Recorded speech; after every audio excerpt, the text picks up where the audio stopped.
Sajith, Indian രാഷ്ട്രീയത്തെ സംബന്ധിച്ചും ഇന്ത്യയുടെ സാമ്പത്തിക അവസ്ഥയെ സംബന്ധിച്ചും എക്കാലത്തും അടയാളപ്പെടുത്താൻ കഴിയുന്ന പേരാണ് ഡോക്ടർ മൻമോഹൻ സിംഗിന്റേത്. അദ്ദേഹത്തിന്റെ രാഷ്ട്രീയ പ്രവേശനം തന്നെ 1991 നരസിംഹറാവു പ്രധാനമന്ത്രിയായിരിക്കുമ്പോൾ ധനമന്ത്രിയായിട്ടായിരുന്നു. ആ കാലത്താണ് ഇന്ത്യ ഉദാരവൽക്കരണ നയത്തിലേക്ക് മാറിയത്. സാമ്പത്തിക ഉദാരവൽക്കരണ നയത്തിനെതിരെയും അനുകൂലമായും വലിയ സംവാദങ്ങളും വിവാദങ്ങളും സമരങ്ങളും ഒക്കെ ഇന്ത്യയിൽ നടന്നതാണ്.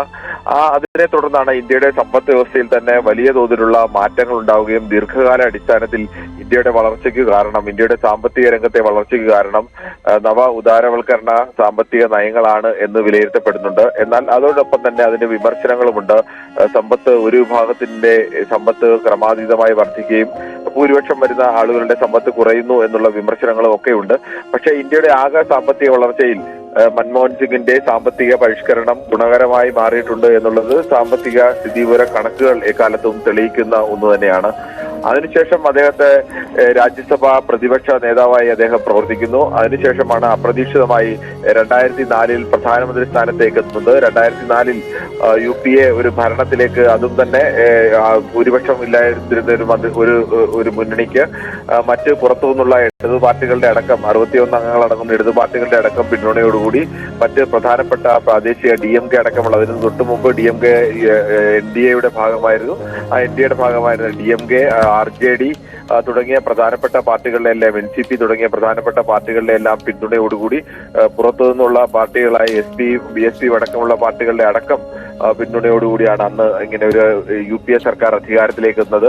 അന്ന് UPA സർക്കാർ അധികാരത്തിലേക്ക് എത്തുന്ന സമയത്ത് സോണിയാഗാന്ധിയുടെ പൗരത്വം സംബന്ധിച്ചും ഒരു വിദേശ രാജ്യത്ത് ജനിച്ച ഒരാൾ എങ്ങനെയാണ് ഇന്ത്യൻ പ്രധാനമന്ത്രി സ്ഥാനത്തേക്ക് വരുന്നത് എന്ന് സംബന്ധിച്ചൊക്കെ വലിയ തർക്കങ്ങൾ ഉണ്ടായിരുന്നു.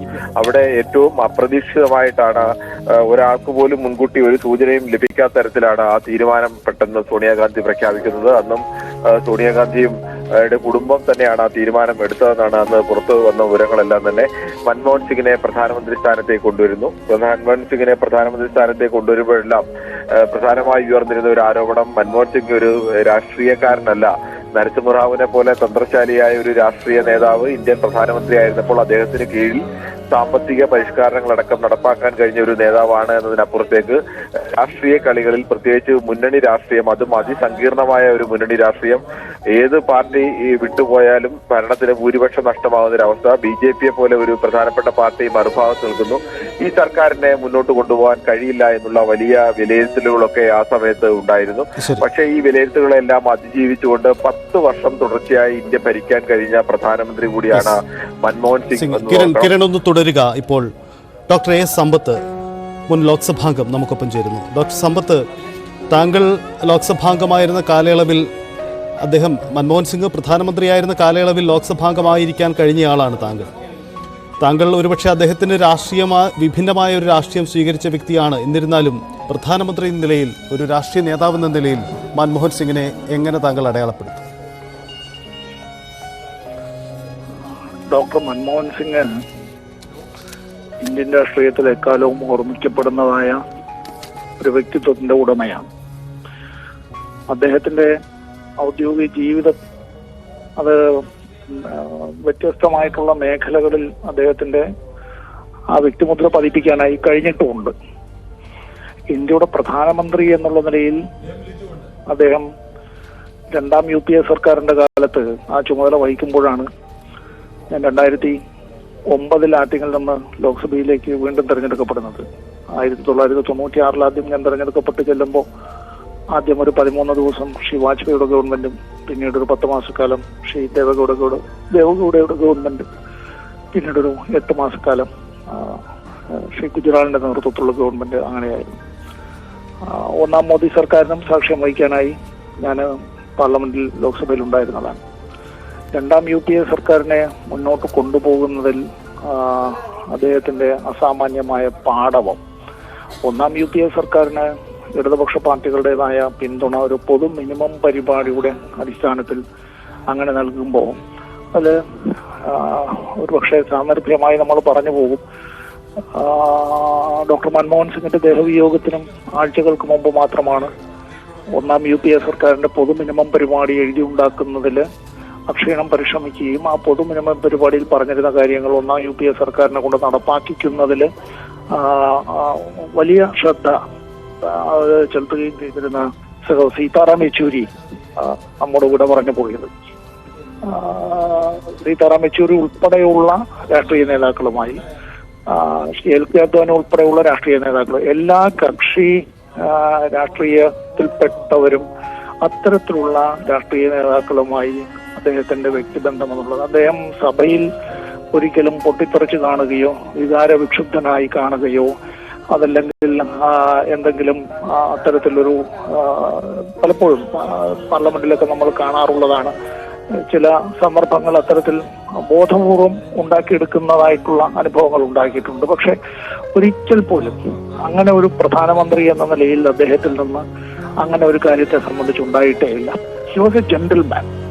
അങ്ങേയറ്റം അടിമുടി അദ്ദേഹം അക്കാര്യത്തിൽ ഹി വാസ് എ ജെന്റിൽമാൻ.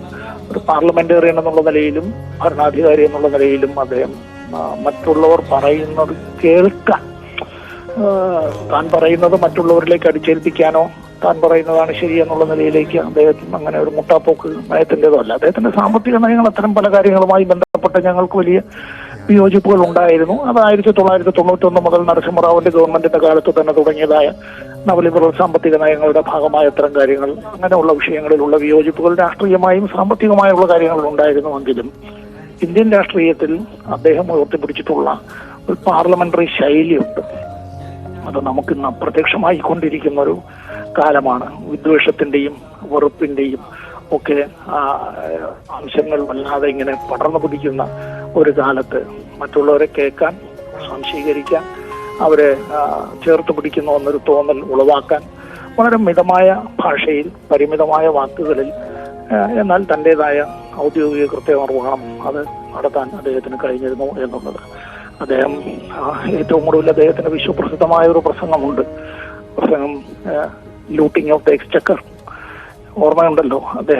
അദ്ദേഹത്തിന്റെ അവസാനത്തെ പ്രസംഗങ്ങളിൽ വളരെ പ്രസിദ്ധമായിട്ടുള്ളൊരു കാര്യം ഈ ഇപ്പോഴത്തെ സർക്കാരിന്റെ കാലത്ത് നടന്നുകൊണ്ടിരിക്കുന്നതായിട്ടുള്ള പല സാമ്പത്തികമായ വിഷയങ്ങളിലും അദ്ദേഹത്തിന്റെ വിയോജിപ്പ്, അത് മാന്യമായ ഭാഷയിലും കരുത്തുള്ള ഇടുള്ള ഭാഷയിലും അദ്ദേഹം പാർലമെന്ററി രേഖകളിൽ പെടുത്തിയത്.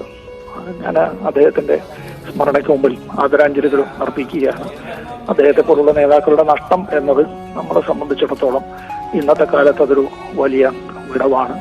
ആ ദുഃഖത്തിൽ നമ്മളെല്ലാവരും പങ്കുചേരുകയാണ്.